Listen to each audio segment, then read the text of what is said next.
ક્યારે કરો છો? એ પ્રેન્કનો તો મેં વિચારેલું છે, એ પ્રેન્ક મારે કરવાનો છે. કારણ કે ક્રિશભાઈ એમ પૂછે છે કે તમારી સગાઈ થઈ ગઈ છે કે નહીં. ભવ્ય પાઠક એમ કહે છે કે તમે અને કિંજલ બે રિલેશનશિપમાં છો. તો કેમ છો મિત્રો, અમારા ન્યૂ વિડીયોમાં તમારું બધાનું ગુડ મોર્નિંગ. તો આજનો વિડીયો છે એ Q&A વિડીયો રહેશે, જે તમે ઇન્સ્ટાગ્રામમાં અમને બધાને સવાલ પૂછ્યા છે એનો હું ને કિંજલ જવાબ દેવાના છે, એટલે આખો વિડીયો જોજો. અને આ વિડીયો છે વ્લોગ નથી, એટલે અમારા વિડીયોમાં બન્યા રહેજો અને લાસ્ટ સુધી જોતા રહેજો. લાઈક કરી દો, લાઈક કરી દો, સબસ્ક્રાઇબ કરી દો. તો મેં આ સ્ટોરી મેં કીધી, એમાં તમે લોકોએ ઘણા લોકોએ અમને સવાલ પૂછ્યા છે, તો ચાલો આપણે શરૂ કરીએ. મને તો જો હું તને પૂછીશ, બરોબર? ઓકે બેઠ શાંતિથી. ઓકે. જીક ના પાડી તો જોશ. ઓકે ચલો, સોરી. પહેલો સવાલ સહદેવ સિંહ એમ પૂછે છે કે કિંજલ તમારી વાઈફ છે? આપણે કિંજલને જ પૂછી લઈએ, શું તું મારી વાઈફ છો? નહીં. ભવ્ય પાઠક એમ કહે છે કે તમે અને કિંજલ બે રિલેશનશિપમાં છો? નહીં. હાલો કિંજલ, કીધા વગર જવાબ દે. પ્રિન્સેસ પ્રકાશ ભાઈ, તમે થોડાક વર્ડ્સથી બહુ વધારે હેટ ટચિંગ લાઈન કેવી રીતે બનાવી લો છો? પોતપોતાના અનુભવ હોય. 1K07 એમ પૂછે છે કે ભાઈ, તમે તમારા વિડીયોમાં તમારા મમ્મી પપ્પાને કેમ નથી બતાવતા? Family not allowed. મારા મમ્મી પપ્પાને હું વ્લોગમાં કે એમ નથી લેતો, પણ કિંજલના મમ્મી પપ્પાને કિંજલ વ્લોગમાં ને તેમ લે છે, કેમ કે એને થોડુંક કેમેરામાં બોલતા ને એમ ફાવે છે, એટલે વાંધો નથી આવતો. મારા મમ્મી પપ્પાને થોડુંક બોલવામાં પ્રોબ્લેમ થાય કેમેરામાં, એટલે એવોઇડ કરવી છે. શું કહેવાય ને, એ કે કહેવાય એને એ કરવી છે. રિજેક્ટ ગમે ત્યાં ગાડી ચડી જાય. તારા માટે એક સવાલ છે, બોલો. તો બનાવી રહ્યો આ વ્લોગમાં. બન્યા જ રહ્યા છે, તમે કંઈક બોલો તો ને. મિસ સિસોડિયા 2011, તમારી પહેલી મુલાકાત ક્યાં થઈ હતી ને કેવી રીતે થઈ હતી? કિંજલ બતાવશે. પહેલી મુલાકાત ક્યારે થઈ હતી, ક્યાં થઈ હતી? નહીં, ક્યાં થઈ હતી કે ક્યારે થઈ હતી પછી કહીશું. હિમાલય મોલમાં. અમે રહેવી છે ભાવનગર, અમારી પહેલી મુલાકાત હિમાલય મોલમાં થઈ હતી. તો કાઉલો નામ નથી લેતો, કે નામ અજીબ છે, એટલે તો આમાં એ ભાઈ એમ પૂછે છે કે તમે ને કિંજલ દી કેવી રીતે મળ્યા? તમે ને કિંજલ દી કેવી રીતે મળ્યા? કિંજલ તું કેવી રીતે મને મળી? આપણે કેવી રીતે મળ્યા હતા પહેલી વાર? કેવી રીતે મળ્યા? વોટ ઇઝ ધીસ ફાફડાની ડીશ? કિંજલે છે ને સ્ટોરી મારી મેન્શન કરી હતી. તે મેન્શન બેગ આપ્યું હતું. મેં થેન્ક યુ કીધું હતું. એ સ્ટોરીમાં એમ લખ્યું હતું માય ફેવરિટ પર્સન. આ કેમેરામાં આગળ વહી ન કરી. માય ફેવરિટ પર્સન એવી રીતે કંઈક લખ્યું હતું. ક્રિશભાઈ એમ પૂછે છે કે તમારી સગાઈ થઈ ગઈ છે કે નહીં? તો અમારી સગાઈ નથી થઈ, અને એવું કાંઈ તમે વિચારતા નહીં, કરવાની પણ નથી. એવું કાંઈ હશે તો એ તો યુટ્યુબમાં અમે વ્લોગ કે એવું કાંઈક બનાવશું. અત્યારે તો નોર્મલી અમે વ્લોગ ને એવું બધું બનાવીએ છીએ, બાકી કાંઈ નથી. This is my best friend. યા એ સવાલ છે કે કિંજુ અને તમે GF છો? Please answer. હવે તું કે. નો ના, અમે કઈ નથી. હા. રોયલ બાઈસા એમ પૂછે છે કે તમારી લવ સ્ટોરી કહો. તો કિંજલ, આપણી ક્યાં કઈ લવ સ્ટોરી છે? કાંઈ છે જ નહીં. બસ કાંઈક હોય તો અમે તમને અમારી લવ સ્ટોરી કેવી નહીં કહેશું. કંઈક લાગે છો આને પૂછજો. થોડાક ટાઈમ પછી કહેશું. બીજો સવાલ એમ છે કે ઋષુ એમ પૂછે છે કે ભાઈ તમે મેરેજ ક્યારે કરશો? તમારા થઈ જાય પછી. ભાઈ તમારા મેરેજ થઈ જાય પછી અમે કરશું. આપણે ક્યાં એના થઈ જાય પછી. તું કેમ આવું કરે છો કિંજલ? એ ભાઈ કહે છે મેરેજ ક્યારે કરશો? બિચારાને એપી તો કરવા પડે ને. તમે કરજો પછી અમે કરશું. મસ્ત એક સવાલ આવ્યો છે, બીજો સવાલ, જેમાં એ ભાઈ પૂછે છે કે ભાઈ તમારી એજ શું છે? પ્લીઝ આન્સર મી. મારી એજ છે કેટલી છે? 19 છે ને? 20. મારી એજ છે ને 20 છે, અને મારાથી મોટી કિંજલ 8 વર્ષ. ના, મારી 19 છે. 8 વર્ષ મારાથી મોટી છે. 8 મારી મહિના જ મોટી 19 છે ને એની 20 છે. મારી 19 ને એમની 20. એકચ્યુઅલીમાં છે ને હું લંડન આવ્યો હતો ને તે લંડન થી ના છે ને મળી ગયા છે ઇંગ્લિશ બોલવા વાળા. ઇંગ્લિશમાં વણી કાઢે 19 20. વધારે તો મિત્રો વધારે તો સવાલ ઈ જ છે કે તમે ને કિંજલ ક્યારે મળ્યા હતા. લવ સ્ટોરી તમારી શું છે? તમે સગાઈ ક્યારે કરવાના, મેરેજ ક્યારે કરવાના? બસ આપણે ક્યારે મળ્યા હતા એ તો કહી શકીએ. ક્યારે મળ્યા હતા એમ મતલબ કે ડેટ એમ. હા 10 ઓગસ્ટ. આમાં જોઈને બોલો ને 10 મિત્રો. ઓગસ્ટ 2024 એટલે કે 10મા મહિનાની 8 તારીખ 2024. તે આટલું બધું લાંબુ તો બોલી બરોબર. પછી લોકો એમ પૂછે છે કેટલા વર્ષ થયા. કેટલા વર્ષ થયા એમ? હા 1.5 વર્ષ. 1.5 વર્ષ. 1.5 વર્ષ થયું.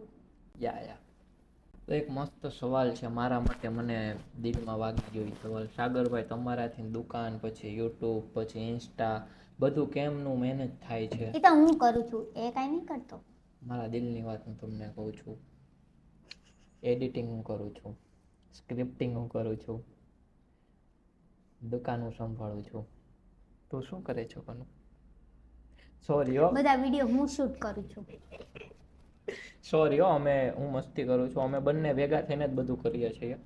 સ્ક્રિપ્ટિંગ ને દુકાન હેન્ડલ ને બધું અમે બે જ તે મેનેજમેન્ટ કરવી છે એટલે થઈ રહી છે. હું એકલો મારું શૂટ કરે, હું એનું શૂટ કરું. હું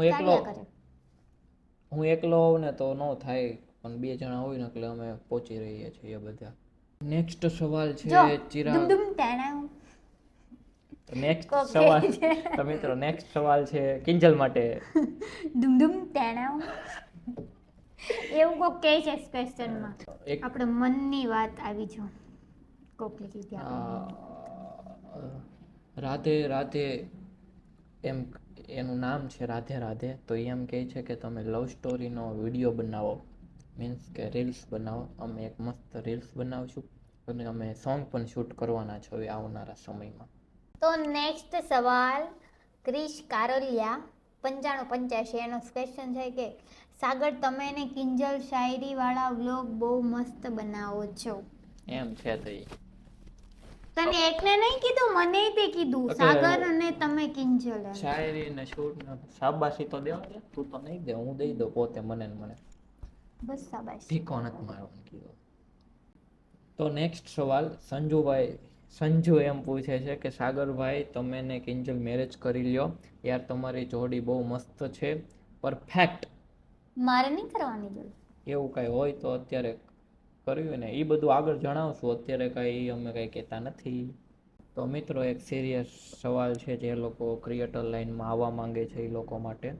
તમે વિડીયોની શરૂઆત ક્યાંથી કરે હતી? શું લખ્યું છે સમજો. તમે વિડીયોની શરૂઆત ક્યાંથી કરી હતી? અમે પણ વિડીયો બનાવી શકીએ, તમે મને સપોર્ટ કરશો. કાવ્ય કિંગ 007. તો સપોર્ટની વાત તો એવી છે કે સપોર્ટ તો તમે બધાને મેસેજ કરશો ને તો કોઈ રિપ્લાય નહીં કરે, બધા પોતપોતામાં જ હોય છે. તો કિંજલને ખબર હશે કેવી રીતે એને 10K ફોલોવર છે અને સ્ટાર્ટિંગ કેવી રીતે થઈ કહેતો. એમાં કઈ સપોર્ટની જરૂર ન હોય. આપણે વિડીયો એક પછી એક પોસ્ટ કર્યા રાખીએ, એમ આપણી થોડાક ટ્રેન્ડિંગમાં આવતા જાય, એમ ફોલોવર્સ ને બધું વધતું જાય, એમ કઈ કોઈને સપોર્ટની જરૂર ન પડે. કિંજલને તો નહીં ખબર પડે કેમ કે એને 1 વર્ષમાં ગ્રોથ થઈ ગઈ હતી, કેમ કે મારે ગ્રોથ થયેલી હતી. મેં લગભગ હું રીલ્સ બનાવું છું 5 વર્ષથી. પહેલાં તો મારે 200-300 એમ જ વ્યૂ આવતા, પછી ધીમે ધીમે 10K છે. કન્ટિન્યુઅસ આમ કન્ટેન્ટ ઉપર ધ્યાન દેતો ગયો અને ડેઈલી પોસ્ટ કરતો ગયો. આમ વધારે તો કન્ટેન્ટ ઉપર ધ્યાન દેવું પડે કે પબ્લિકને તમારું કયું કન્ટેન્ટ ગમે છે. ડેઈલી અલગ અલગ બનાવવું પડે, આમાં કંઈ ફિક્સ નથી હોતું કે આપણે ડેઈલી આ જ કન્ટેન્ટ બનાવશું. નેક્સ્ટ સવાલ એક ભાઈ એમ પૂછે છે કે સિદ્ધપુરા શું છે? તમારું ગામ છે કે સરનેમ છે? સિદ્ધપુરા મારી સરનેમ છે કે ગામ? સરનેમ છે, અમારું ગામ તો ભાવનગર છે. પછી કિંજલ ડોડિયા છે, કિંજલ સિદ્ધપુરા થઈ. હું ડોડિયા છું. નેક્સ્ટ સવાલ એક ભાઈ એમ કહે છે કે તમારી લવ સ્ટોરીનો લોંગ વિડીયો બનાવીને પ્લીઝ સેન્ડ કરો, એટલે મીન્સ કે પોસ્ટ કરો. બનાવો છે આપણે કિંજલ? કેવો બનાવો છે લવ સ્ટોરીનો વિડીયો? આપણે મીન્સ કે આમ ફૂલ ઉઠતા હોય, લવ એવું લવ સ્ટોરી નહીં, તો? એવા થોડા કઈ છે લવ સ્ટોરી તો વિડીયો. કેવું કેવું એ એમ કહે છે કે તમે ક્યારે મળ્યા, કઈ રીતે મળ્યા, એવી કઈ story જગ્યાએ બનાવો. મળ્યા, હા, એવી આખી સ્ટોરી બનાવીને અપલોડ કરો એટલે અમે બધા જોઈએ એટલે public એમ. પબ્લિક એમ કે અમે આવું કરવી તો અમને હા. આવું થાય એમ. હા એમ જાણવા કેમ કેવી રીતે એમ બધા ભેગા થઈ મળે એમ. નેક્સ્ટ સવાલ કિંજલ રેડ કરશે. હા. એપી પહેલા નામ રેડ કરવાનું. નેક્સ્ટ છે માનવ ઓફિશિયલ 5351. એમનો સવાલ છે કે આ સવાલ કિંજલબેન માટે, હવે તમે સાગર બ્રો સાથે પ્રેન્ક ક્યારે કરો છો? એ પ્રેન્કનો તો મેં વિચારેલું જ છે, એ પ્રેન્ક મારે કરવાનો છે કારણ કે 2-3 વિડીયોની ડાઈચ ભેગી થઈ છે. પ્રેન્ક કરવાનો છે પણ બહુ જોરદાર, ક્યારે એને વિચાર્યું નહીં મને એવો. આવશે વેઇટ કરો થોડોક. અરે મને ભાવે બાજરાનો રોટલો કોરે કોરો, અરે આવા ગયો મોરે મોરો. હા ઈ મોરન કોરન બધું આવશે, પ્રેન્ક વિડીયો આવે ને તો પછી ખબર પડશે બાજરાનો રોટલો કોરો તો ઘી વાળો હતો. કાંઈ ન થાય. તો નેક્સ્ટ સવાલ છે પીજી ચુડાસમા. એનો સવાલ એવો છે કે ફર્સ્ટ ટાઈમ પ્રપોઝ કોને કર્યું હતું, કાં તો સૌથી પહેલા મેસેજ કોઈ કર્યો હતો, ક્યાં મળ્યા હતા ફર્સ્ટ ટાઈમ. તો એક જ સવાલમાં બધા જવાબ ને સવાલ ને બધું ભેગું કરી દીધું છે. તો ફર્સ્ટ ટાઈમ પ્રપોઝ કોઈ કર્યો હતો? મેં ઓલું સ્ટોરી મૂકી હતી તારા રીલ્સ. પ્રપોઝ કે આપણે ક્યાં જીએફ બીએફ છે ઓલું ફૂલ બૂલ ઈ આપે ના એવું નહીં, હું ખાલી વિડીયો મૂક્યો તો એમ કહું. એમને ફર્સ્ટ ટાઈમ મેસેજ તો કિંજલ હા લગભગ એમ કર્યો મેં હતો. સ્ટોરી કરી હતી, એમને મેન્શન બેગ આપ્યું હતું અને ફર્સ્ટ વાર અમે કીધું તો ખરી હિમાલય મોલમાં મળ્યા હતા. હા આમાં ખરીદી કરવા પ્રપોઝ ગયા તો ને ક્યાં આ વાત છે, ભટકાઈ. કાંઈ જ હું કર્યું કપડા લેવા ગઈ ને તાને જોઈ ગઈ તો મેં છે ને ઊભો રાખ્યો એને. એવું નથી. આ નેક્સ્ટ સવાલ છે ને એમનો જ છે પીજી ચુડાસમાનો. બંનેનું ફેવરેટ ફાસ્ટ ફૂડ. તારું શું છે ફેવરેટ? પિઝો નકરો પીઝો જ ખાતા રાખે. માર્ગરેટા અને મારું ફેવરેટ ફાસ્ટ ફૂડ છે ને ફાસ્ટ ફૂડ વખતે આ મિસ્ટરના બહારનો જ કે સમોસા, આમ તો સમોસા મને વધારે ભાવે છે, પીઝા ભાવે છે, મને ઘણું બધું ભાવે છે. મોમોસ. મોમોસ ઘણું ભાવે મને. નેક્સ્ટ સવાલ એવો છે કે કિંજલનું ફેવરેટ સોંગ છે, એ કિંજલને જ પૂછી લે. તારું ફેવરેટ સોંગ કયું છે? મારું ફેવરિટ સોંગ છે ઓલું ટુમ ડુમ ટેણાવ. ડુમ ડુમ ટેણાવ. સાચું, હા સિરિયસલી. સિરિયસલી અત્યારે યાદ નથી આવતી. એ પોતે સિંગર છે હો. ના હું સિંગર નથી હો. સિંગર છે, એક ગીત ગાઈને બતાવે છે. ના મને ના નહીં ગા, આવડતું. ના ગા. પછી આપણે આ વિડીયો પછી ધ્યાન કરવાનો છે. એક ગીત ગા, એક કડી ગાવાનું જ છે. મેં આજે રીલ પોસ્ટ કરી ને એ ગીત આવડે છે મને. હા ગમે તારે એક ગીત ગાવાનું જ છે. શું હતી એની લાઈન? લાગે બધા છે રુદય છે ને. હા ના હું કઈ વગાડતો નથી, તારે તારી જાતે ગાવાનું મને છે. નથી આવડતું. સિંગર કિંજલ ડોડિયા. પછી કોપીરાઈટ આવી જાય એટલે બહુ ન વગડે. હું તો એ તો લાગે બતાથી જુદો ને રાખે દાઢીને મૂછો રે, એક ફેશન વાળો છોકરો છે, છોકરો મને ગમે છે. કોની માટે સોંગ ગાયું? તારી માટે. ફેશન વાળો છે ને બહુ. નહીં ઓલું છે, ઓલું નથી, એક લાઈન આવે છે એની સ્ટાઇલ અને સ્માઇલ મસ્ત છે, એવું કંઈક કરી આવે. સ્માઇલ ઉપર તો ઘણા ફિદા છે. થેન્ક યુ મિત્રો, તમારા લીધે જ તે. મારી સ્માઇલ ઉપર તો ઘણા ફિદા છે. થેન્ક યુ મિત્રો. તારી નહીં, મારા વોઇસ ઉપર ઘણા ફિદા છે. એસી જીસકી સોચ. તો મિત્રો આ વિડીયોને છે ને આપણે આયાત એન્ડ કરીશું. હા એન્ડ કરીશું. તો તમને આ વિડીયો ગમ્યો ગમ્યો, હોય. અમારા જવાબ તમને ગમ્યા? બોલ ગમ્યા? ગમ્યા? હા ગમ્યા. એમ તો લાઈક કરો, સબસ્ક્રાઇબ કરો. મળીએ બીજા વિડીયોમાં. ત્યાં સુધી બાય બાય.